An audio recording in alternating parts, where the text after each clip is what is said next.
Ciao a tutti, benvenuti in questo nuovo video. Io sono Giulia e oggi vedremo insieme le 5 parole che spesso utilizziamo in italiano e che a volte possono creare confusione per gli americani che vogliono imparare la nostra lingua. Queste 5 parole sono quindi, allora, insomma, dunque e infatti.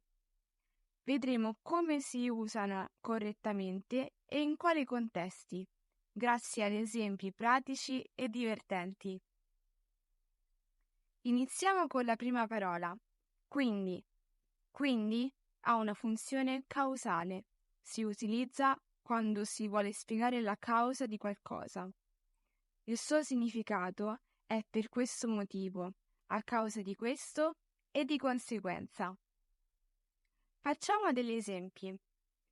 Piove a dirotto, quindi devo portare l'ombrello.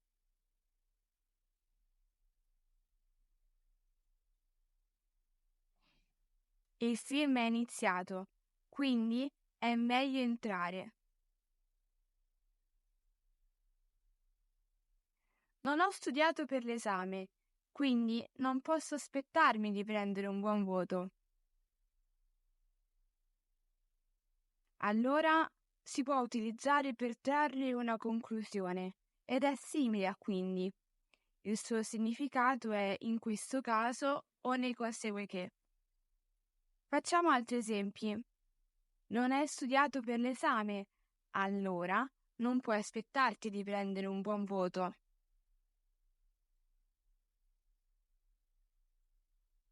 Mi hai detto che ti piaceva il gelato, allora perché non ne prendi un po'?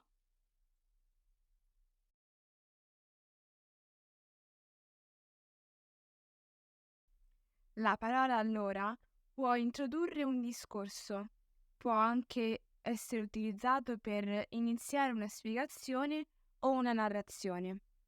Il suo significato è bene, cominciamo. Senti un po', ad esempio, allora vi racconto la mia giornata.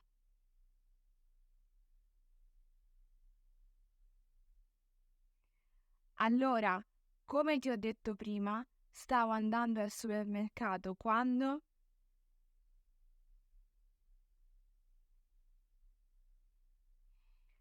La parola allora può essere anche utilizzata per indicare un tempo passato, quando ci riferiamo ad eventi lontani. Ad esempio, allora non c'erano i cellulari. La comunicazione era diversa.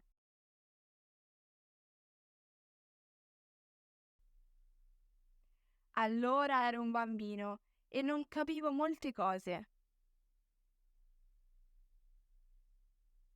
Vediamo ora la parola insomma. Insomma è utilizzato in un contesto formale e viene spesso utilizzata per riassumere un discorso o per esprimere un'opinione. Il suo significato è, in poche parole, per concludere o diciamo che. Ad esempio, insomma, mi è piaciuto il concerto, ma non era eccezionale.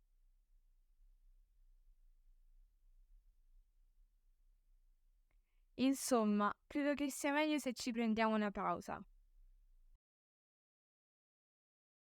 La parola insomma può essere utilizzata quando vogliamo esprimere un'incertezza oppure un'insoddisfazione ed è utilizzata in un contesto più colloquiale.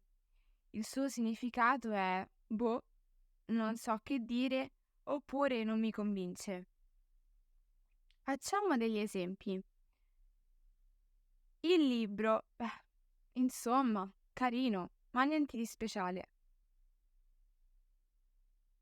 Insomma, non sono sicuro di cosa fare.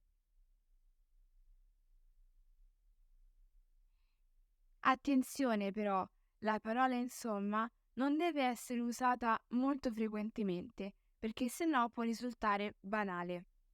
Siamo arrivati adesso alla parola dunque. La parola dunque esprime una conseguenza ed è simile a perciò. Il suo significato è ne consegue che. di conseguenza o per questo motivo. Ad esempio, hai sbagliato, dunque devi prenderti le tue responsabilità.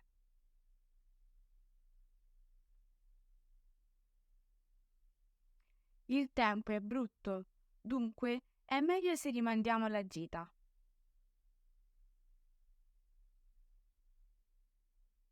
Non hai fame? Dunque perché hai ordinato del cibo?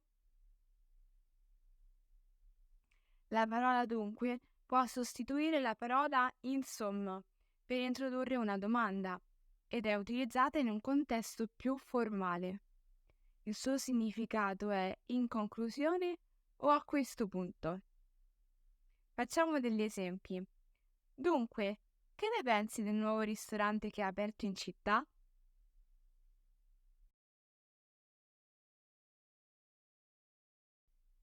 Dunque, come possiamo risolvere questo problema?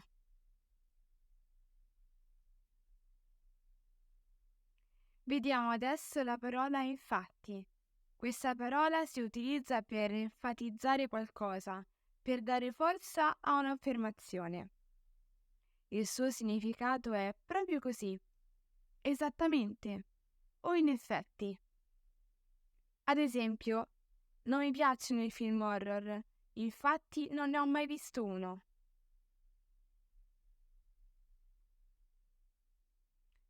Sono d'accordo con te, infatti la penso proprio come te.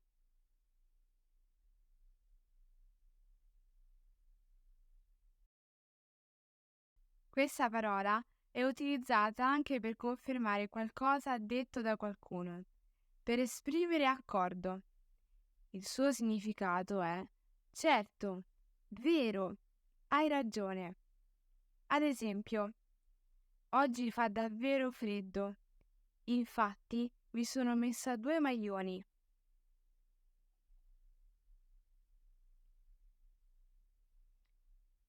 Credo che dovremmo parlare di questo problema, infatti è importante trovare una soluzione.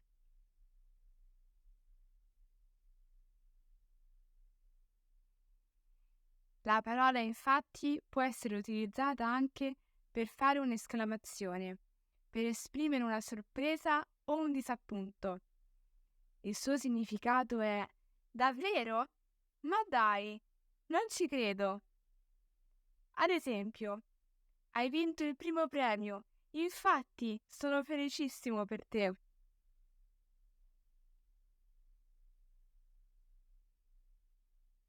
Hai detto che non ti piaceva il gelato, infatti hai mentito. Bene, siamo arrivati alla conclusione di questo video. Spero che questo video ti abbia aiutato a capire meglio come si usano queste 5 parole nella lingua italiana. Se hai qualche domanda, scrivi un commento qui sotto. Iscriviti al canale e segui anche il nostro profilo su Instagram. Ciao, alla prossima!